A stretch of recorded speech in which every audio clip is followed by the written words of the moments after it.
Welcome to the Hindu Current Affairs for Beginners. Before starting our today's session, first let us see answers for the questions from a previous video. With regard to Lokpal, which of the following is not correct? It covers all categories of public servants including the Prime Minister. Yes. Armed forces do not come under the ambit of Lokpal. Even this statement is correct. It covers all the entities receiving donations from foreign sources in excess of 10 lakh per year. This is correct. Lokpal will not have power of superintendence and direction over CBI. This statement is incorrect because Lokpal will have power of superintendence and direction over any investigation agency including CBI. So the answer here is D. The next question is, consider the following statements. Select which of the above is or are correct with regard to sovereign gold bonds. So the question is related to sovereign gold bond. Only the persons resident in India are eligible to invest in sovereign gold bonds. Yes, only the residents. Sovereign gold bonds are government securities denominated in rupees. This statement is correct. They are denominated in terms of grams of gold. Sovereign gold bond is an alternative to hold gold in physical form. Yes, this statement is correct. As 2 is incorrect, only 1 and 3 are correct. The answer here is B. Now let's start our today's session, and these are all the topics that we are going to cover in our today's video. Now let's start our today's session, and before looking into our today's topics, dear students, first let us see this article from yesterday's Hindu paper.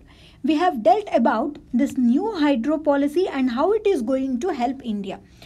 We have said that according to our INDC targets, India has a target of generating 175 gigawatts of energy, that too from clean energy sources, that is renewable energy sources. Here we have seen that out of this 175 gigawatts, 100 is from solar, 60 is from wind, 10 gigawatts is from biopower, and another 5 gigawatts is from small hydro.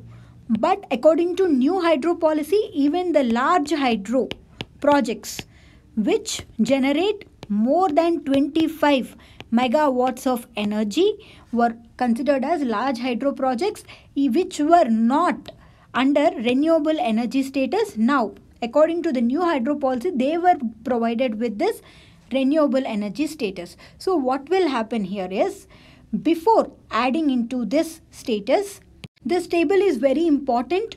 So now, before adding this large hydropower into this renewable energy category, the installed capacity of the renewable sources without large hydropower is this much. And by adding this hydropower into this policy, now it is going to generate 41.5% out of the total energy mix. That means, comparing to the other energy sources, hydro accounts for the highest share among the renewable energy sources. And it is going to help India meet its target of generating 175 gigawatts. This is all we have seen in our yesterday's video.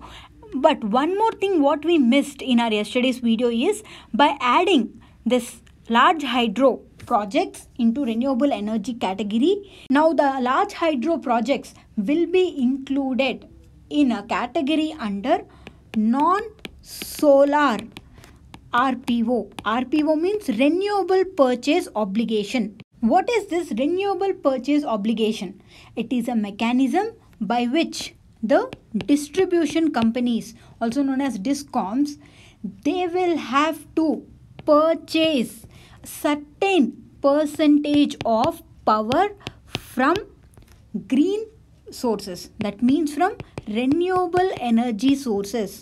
It's like solar, wind, hydro, all these. So according to this RPO, it is mandatory on the distribution companies to purchase certain percentage of power from renewable energy sources according to this RPO. So now this large hydro projects were put under non-solar RPO category because this renewable purchase obligations were of two types. One is solar RPOs and the other ones are non-solar RPO. Here wind, hydro, tidal will come here under non-solar RPOs. So our large hydro projects will be put under this category of non-solar renewable purchase obligation. Then who will set this target, the percentage for the distribution companies? It is the state. It is not central. It is the State Electricity Regulatory Commission which will set these targets. And the other thing is Second Scorpene submarine ready for induction. This article comes under GS paper 3 under the topic of defense. This article is all about Scorpene submarine project. The Scorpene submarine project is a joint project of both India and France. And this is France from where we got this technology. And the Scorpene submarines were of 6 types. One is Kalvari, second is Khanderi, which is now ready for induction, and the third one is Karanj, Vela, Wagir and Wagshir. These are the 6 types of Scorpene submarines, and the Scorpene class submarines are with superior stealth features, and they can launch even anti-ship missiles from underwater. And these are some other applications where this Scorpene submarines will be used for intelligence gathering, and they're used in surveillance, for anti-submarine warfare and also for anti-surface warfare. So our first article from our today's Hindu paper is Government's Prerogative to Frame Schemes. This article comes under GS paper 2 under the topic of polity, and the subtopic here is separation of powers between various organs. From the prelims point of view, what is important from this article is all about Article 32, which deals with the writ jurisdiction of Supreme Court, and Article 226 about the writ jurisdiction of High Courts. This is for Supreme Court and this is for High Court. What is meant by this term prerogative? Prerogative means it is the exclusive right or privilege. So here the Supreme Court is saying that it is the exclusive right of government to frame the schemes. So the courts should stay out of governance is what the Supreme Court is saying. Why Supreme Court has said this? Because the Uttarakhand High Court has framed a scheme in order to regularize hundreds of casual workers who were engaged by Border Roads Organization in the construction of roads for Chardham Yatra pilgrimage.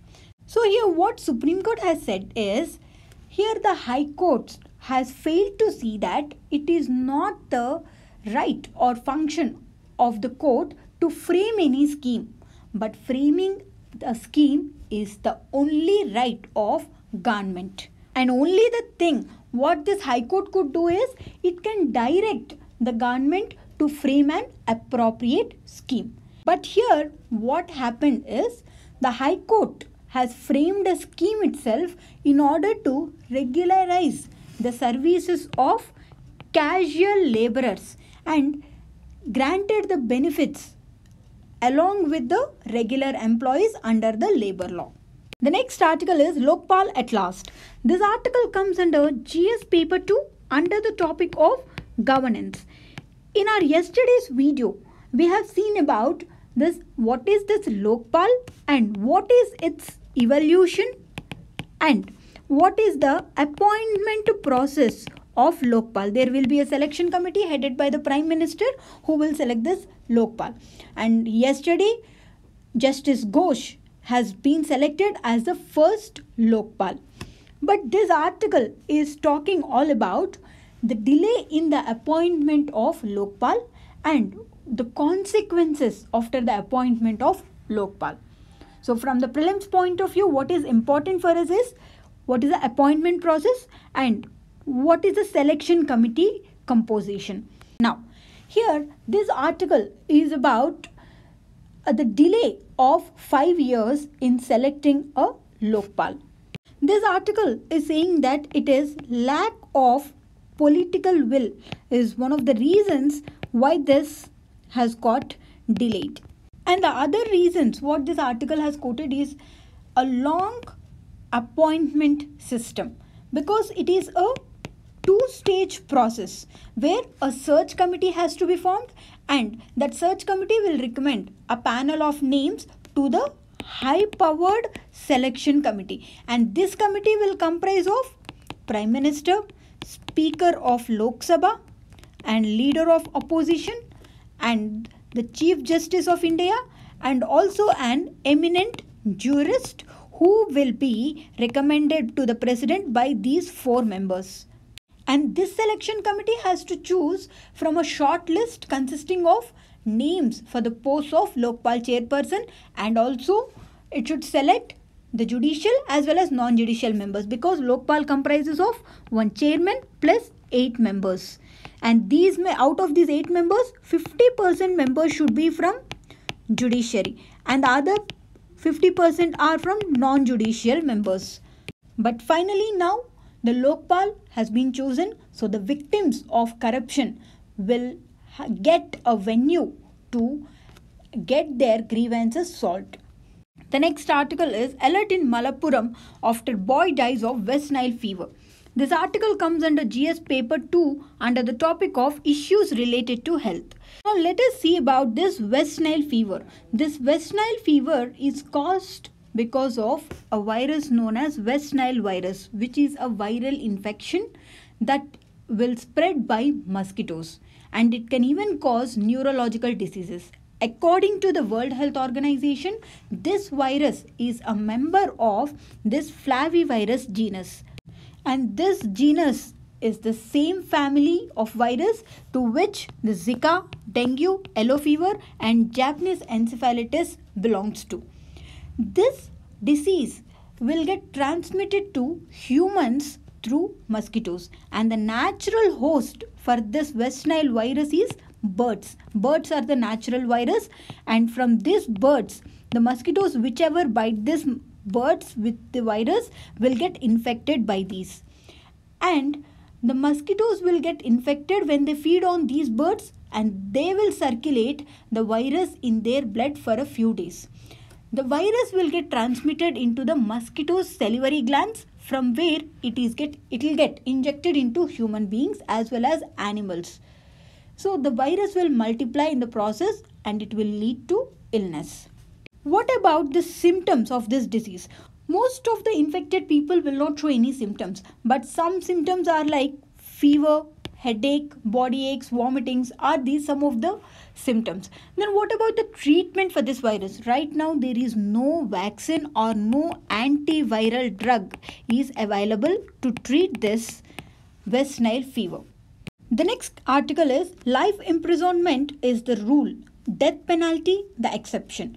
This article comes under GS paper 2 under the topic of polity, and the subtopic here is separation of powers between various organs, dispute redressal mechanisms and institutions. From the prelims point of view, this article is not of that important, but here this article is all about this capital punishment. Here the Supreme Court has said that it is difficult to make a choice between death penalty and life imprisonment. This judgment was based on an appeal that was filed by a man who was sentenced to death. And this man was sentenced to death because of a rape and murder of a 5-year-old girl. So what the court has said is life imprisonment is a rule, whereas death penalty is the exception. And this death sentence must be imposed only when life imprisonment is considered as inappropriate punishment. That means even though the person serves for his life in the jail, but he still didn't get reformed, then this death penalty should be considered as an option, and that too by considering relevant facts and circumstances of the crime. So this person who was sentenced to death has appealed to Supreme Court, and the court has ordered the convict to serve his life sentence with a minimum of 25 years imprisonment without any remission. The next article is future proofing cities. This article comes under GS paper 1 under the topic of Indian society, and the subtopic here is urbanization, and it also comes under GS paper 3 under the topic of disaster management. From this article, now we are going to see about a concept known as Sendai Framework for Disaster Reduction. What is this Sendai Framework for Disaster Reduction? It is an international treaty that was approved by the United Nations members in 2015 at the Third World Conference on Disaster Risk Reduction that was held in Sendai. Sendai is in Japan. That's why it is known as Sendai Framework for Disaster Risk Reduction. This agreement is a voluntary agreement and it is a non-binding treaty. And this has a framework for 15 years, that is from 2015 to 2030. This agreement, this treaty calls for a shared responsibility among the members, including local government. That is, there is a common and shared responsibility among the stakeholders, that is a local government, private sector, as well as others who are involved. This framework is a successor of Hugo Framework for Action, which is also a 15-year framework that lasted from 2005 to 2015. Later, the Sendai Framework for Disaster Reduction was brought in. What this does is, it will set common standards. It will set some common standards and a framework with achievable targets and a legally based instrument for disaster risk reduction for all the member states.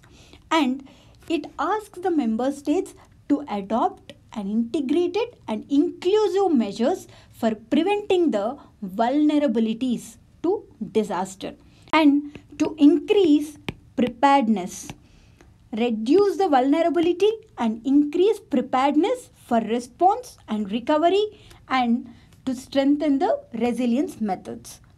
The next article is India on the brink of a dry eye disease epidemic, says study. This article comes under GS paper 2 under the topic of issues related to health. So according to a study that is published in the journal known as the Ocular Surface, it says that nearly 40% of India's urban population are likely to get dry eye disease by 2030. What is this dry eye disease?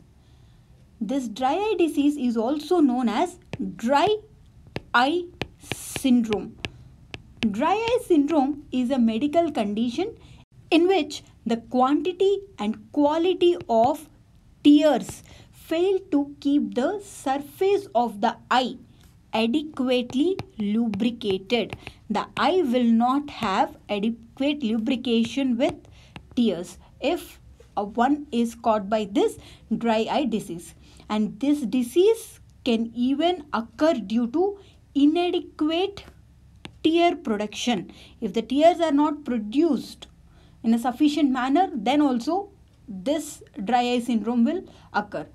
Tears are important because they will provide lubrication to the eyes and they will reduce the risk of eye infection and also washes away foreign matter in the eye and keeps the surface of eyes smooth and clear.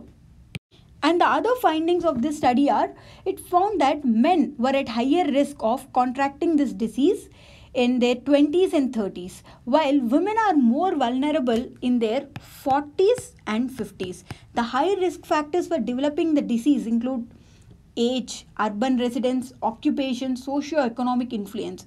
It is saying that all these factors like age, urban residence, occupation and socio-economic affluence were the high risk factors, as the disease is progressive in nature with age. And this disease can even lead to visual impairment and blindness. Now try to answer the prelims questions. The first one is related to this new hydro policy. And the next question is regarding this West Nile virus. Try to answer these questions and post your answers in the comment box. And in tomorrow's video, we'll see a detailed explanation for these questions. Thank you.